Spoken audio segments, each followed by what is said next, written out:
Selamat malam, Bapak Ibu pencinta guru politik Kota Ketik. Jumpa lagi dengan saya, Victor Motain Nahak alias Vicky Nahak, pada malam minggu ini. Pada malam minggu yang baik ini, saya ingin berbicara, ingin membuka luka yang lama.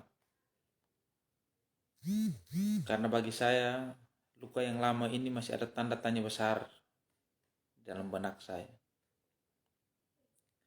Itu terkait dengan saya malam ini akan berbicara terkait Rumah Sakit Umum Daerah Monsinyur Gabriel Manik Atambua, yang mana malam hari ini saya membuka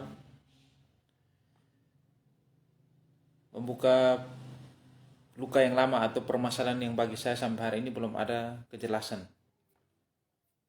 mengisahkan pertanyaan di tengah-tengah masyarakat, dan saya selaku masyarakat juga ingin bertanya, yaitu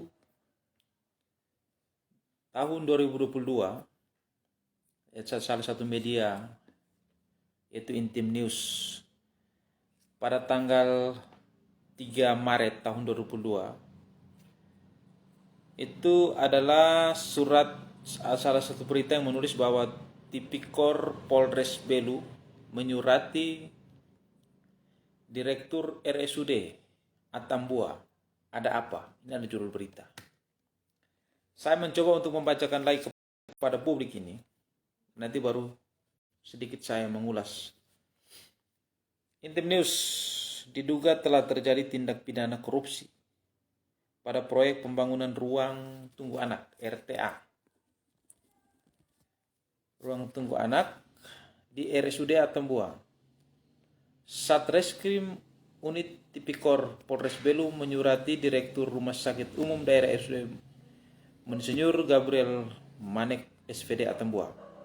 Dalam surat bernomor B16 garing B garing 167 garing 2 2022 Polres Belu dengan perihal permintaan keterangan dan dokumen tersebut, Direktur RSUD Atambua diminta untuk memerintahkan pejabat pembuat komitmen PPK paket pekerjaan pembangunan ruang tunggu anak pada Rumah Sakit Umum Daerah Atambua untuk menghadap unit Tipikor Polres Belu. Dicantumkan waktu pengambilan keterangan terhadap pejabat pembuat komitmen itu dilaksanakan pada Jumat 25 Februari sekiranya pukul 9 waktu Indonesia Tengah, lalu bertempat di ruang unit Tipikor Polres Belu. Dalam surat yang ditandatangani oleh Kasat Reskrim Polres Belu waktu itu adalah Sujud Alif Yulamlam SIK, ditegaskan bahwa saat ini unit Tipikor Satreskrim Polres Belu sedang melakukan proses penyelidikan atas adanya dugaan korupsi pada proyek pembangunan ruang tunggu anak RSUD Atambua. Kepada Direktur RSUD Atambua ditegaskan agar saat menghadap PPK membawa serta dokumen yang berhubungan dengan paket pekerjaan yang dimaksud. Dokumen yang dimaksud antara lain DPA, kontrak, dokumen penawaran, laporan harian, laporan mingguan, laporan bulanan, nota belanja barang, jaminan uang muka, jaminan pelaksanaan dokumen, pembayaran berupa SPM, SP2D, berita acara serah terima pertama PHO, berita acara serah terima terakhir atau FHO. Untuk diketahui proyek tahun anggaran 2019 yang menelan anggaran sebesar 700 juta rupiah, itu hingga kini santer beredar kabar bahwa proyek pekerjaan pembangunan ruang tunggu anak tersebut syarat dengan masalah yang diduga telah terjadi pencurian uang negara oleh beberapa oknum di dalam lingkup RSUD Atambua yang terlibat dalam proses pembangunan gedung tersebut. Saat dikonfirmasi, Kapolres Belu melalui pesan WhatsApp mengatakan masih mendalami kasus tersebut. Kami masih dalami koordinasi dengan Kasat Reskrim saja. Baik. Saya pikir kenapa malam ini saya ingin live lagi terkait permasalahan ini. Karena akhir-akhir ini di rumah sakit ini banyak permasalahan, mau dari outsourcing yang bermasalah. Ya, oleh karena itu sekali lagi saya meminta kepada Polres Belu, apalagi saya lihat dengan Kasat Reskrim yang baru, yaitu Bapak Fajar. Saya ingin supaya ini menjadi terang benderang. Kalau bisa ini tolong ini coba ditindaklanjuti. Karena kami masyarakat ini berita sudah naik, tapi ketika perkembangan permasalahan ini sejauh mana kami sampai hari ini tidak paham. Karena tidak disampaikan kepada publik. Sehingga kami minta kalau misalnya permasalahan ini dugaan terkait dengan ruang tunggu anak ini, kalau misalnya dia sudah selesai, saya mengharapkan permasalahan kalau sudah selesai, tolong ini dipublikasikan ke media supaya kami masyarakat juga tahu. Karena waktu seperti judul berita, Tipikor Polres Belu menyurati Direktur RUC Atambua dengan judul Ada Apa. Artinya dengan apa yang kami baca oleh berita yang ditulis oleh Intim News waktu itu, kami mengambil kesimpulan berarti ada permasalahan yang terjadi di Rumah Sakit Umum Atambua terkait dengan ini pembangunan ruang tunggu anak yang menelan anggaran kurang lebih 700 juta rupiah. Oleh karena itu saya meminta kepada pihak kepolisian Polres Belu khususnya Tipikor terkhusus kepada Kasat Reskrim yaitu Ibtu Jafar. Saya mengharapkan agar ada titik terang dari persoalan ruang tunggu anak ini. Dan mungkin ada hal-hal yang lain yang mungkin sudah pernah dilaporkan ke Polres Belu. Kenapa saya mengatakan demikian? Dugaan saya banyak sekali konflik kepentingan yang terjadi di Rumah Sakit Umum daerah Atambua. Ya, ini saya ada tanya Nai. Saya meminta supaya APH tolong ini sejauh mana ini proses ruang tunggu anak. Ya. Kenapa? Karena saya dengan beberapa hari yang lalu berita yang mengatakan bahwa PLT Direktur Rumah Sakit Umum Daerah Atambua, Monsinyur Gabriel Manik mengundurkan diri. Saya dengar lagi ini Kadis Kesehatan ini merangkap menjadi PLT, menjadi tanda tanya saya besar ini. Ada apa ini sebenarnya? Siapa kontrol siapa? Siapa mengawas siapa? Ya.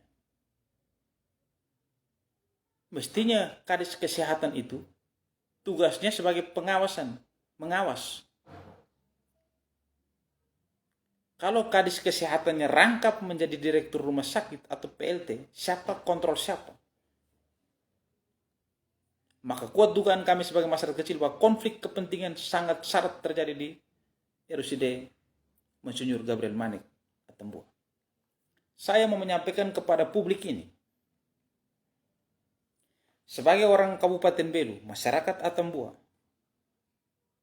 bagian daripada elemen ini, saya bangga dengan nama Monsinyur Gabriel Manik SPD.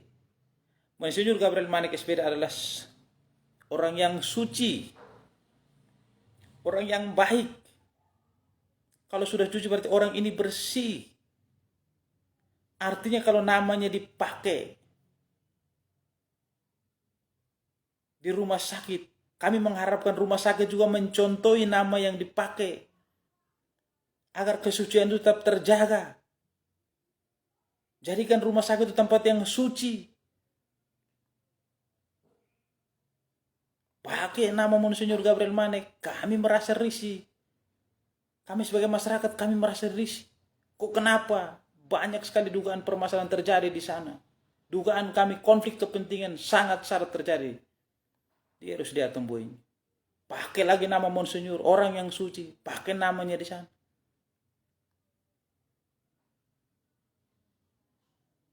Inilah yang saya harus sampaikan.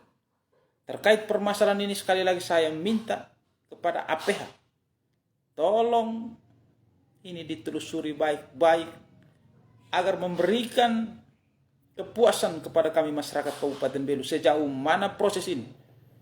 Supaya jangan hanya berita ini tulis habis, sampai hari ini sudah berganti tahun, sedikit lagi 1 tahun, kami tidak tahu ini sejauh mana ini proses permasalahan. Ditambah lagi sekarang,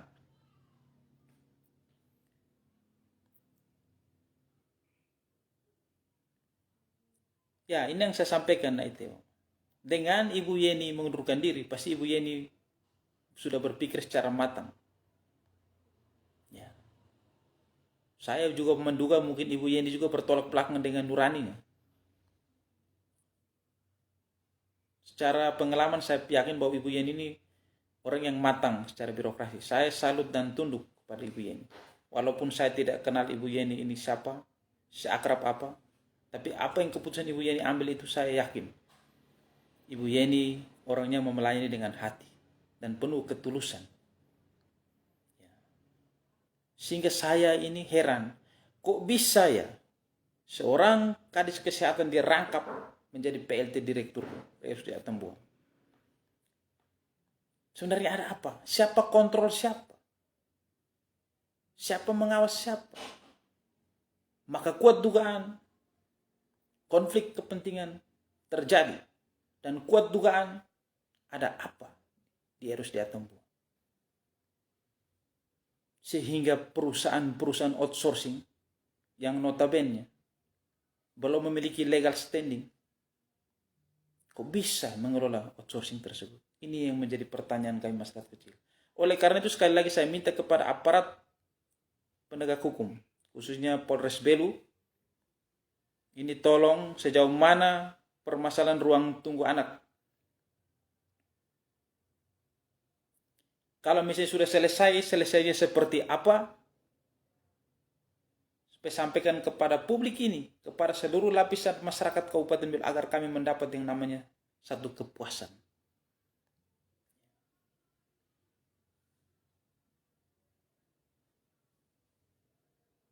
Dan harapan saya kepada seluruh lapisan masyarakat Kabupaten Belu, dan kepada pemerintah daerah Kabupaten Belu, Bupati dan jajarannya, sudah tidak ada lagi dokter yang baik di Rumah Sakit Umum Atambua ini. Sehingga sampai hari ini tidak ada yang namanya direktur definitif RSUD Atambua. PLT, kadis merangkap PLT, apakah sudah sesuai dengan regulasi dan aturan?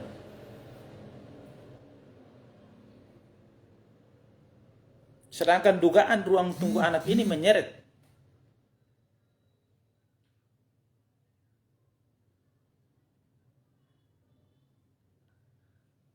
ini yang menjadi catatan.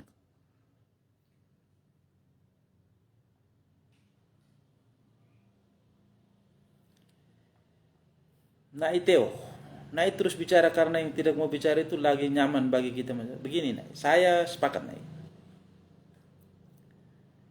saya pikir ini, mau dia pun siapapun dia yang ada di Kabupaten Belu, saya tidak ada beban, tidak ada masalah bagi saya.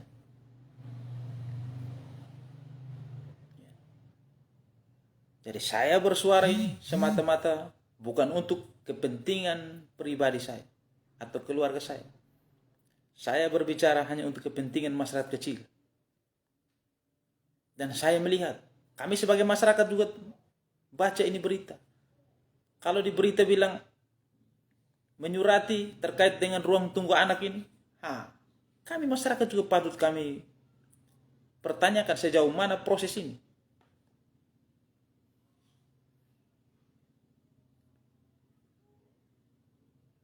Ini PLT, ini 3 bulan, dia diperpanjang 3 bulan, 6 bulan.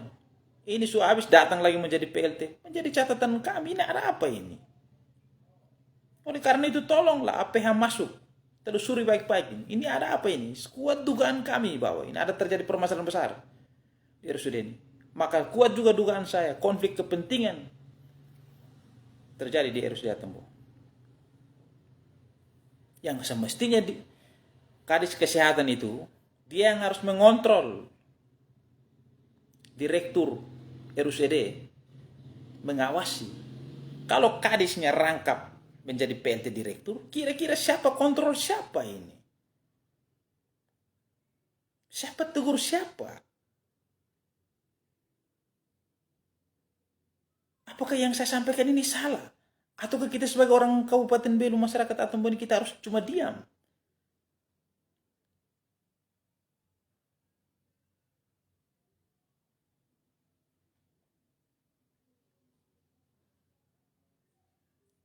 Sekali lagi, saya hanya mau menyampaikan itu. Tolong, dan saya percaya pada aparat penegak hukum yang ada di Polres Belu. Saya percaya bahwa kasus ini, dugaan ini, penyalahgunaan uang negara ini, terkait dengan ruang tunggu anak ini, saya pastikan bahwa pihak kepolisian bekerja secara maksimal dan profesional. Saya Vicky Nahak menunggu perkembangan daripada kasus ini. Besok saya akan uraikan lagi terkait dengan keterlambatan BPJS yang 1%. Entah masuk ke rekeningnya siapa. Besok saya akan live khusus ini. Sekarang saya live step by step. Kita mau Belu ini menjadi baik. Kita juga mau mendukung slogan perubahan yang dikumandangkan oleh Bupati hari ini. Kita mau yang kotor kita bersihkan rame-rame.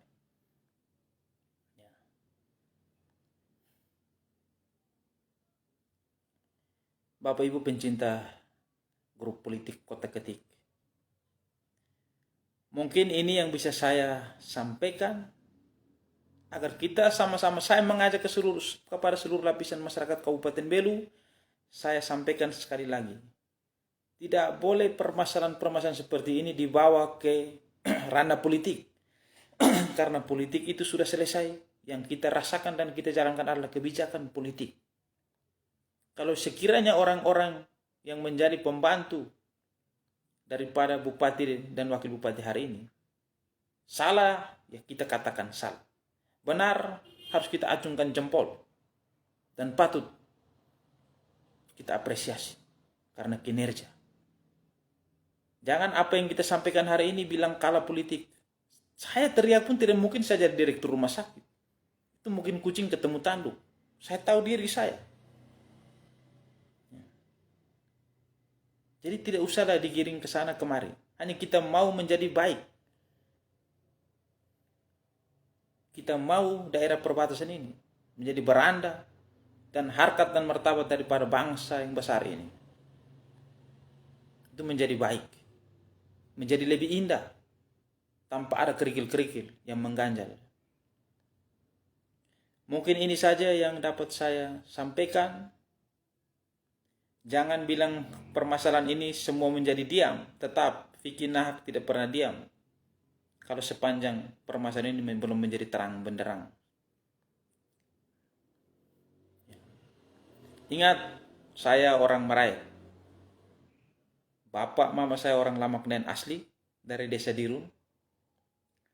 Pantang bagi saya untuk tidak menyuarakan hal-hal yang tidak benar. Pantang bagi saya kalau tidak mengkritisi sesuatu hal yang salah. Uang materi bukan segala-galanya. Tapi menyuarakan kepentingan orang kecil yang membutuhkan keadilan tersebut, pasti saya akan hadir menjadi garda terdepan.